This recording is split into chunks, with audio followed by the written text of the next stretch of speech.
Many of us here at Fox News joined about 2,000 other people this morning at the funeral of our friend and former colleague Tony Snow. Tony died last Saturday of colon cancer at the age of 53.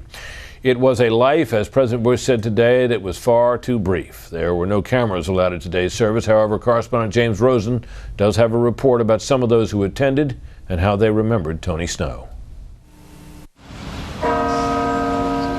Tony Snow's family bade him farewell in a 2-hour funeral mass that was just like the man himself.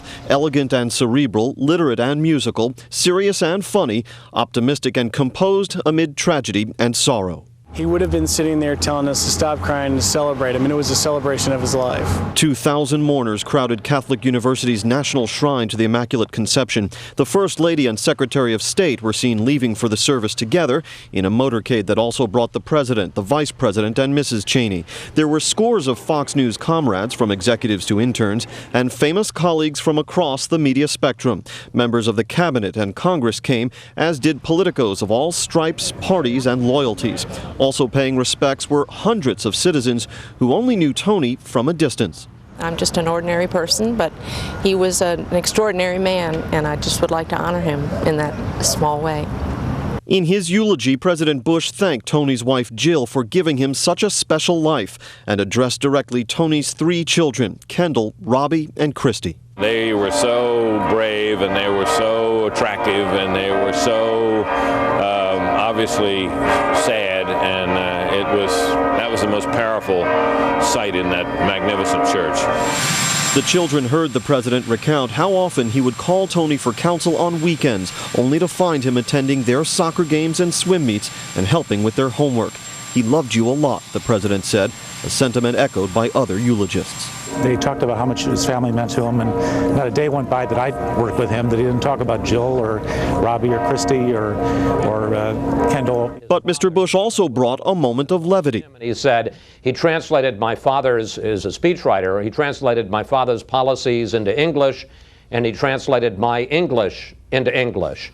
Stephen Snow admirably fought back tears, recalling, with their father in the front pew, the 17 years he and older brother Tony shared a bedroom in hometown Cincinnati. He closed simply, "Love you, bro." His brother was an effortless public speaker, and here Steve was thrust into the spotlight by being Tony's brother, and he did a beautiful job.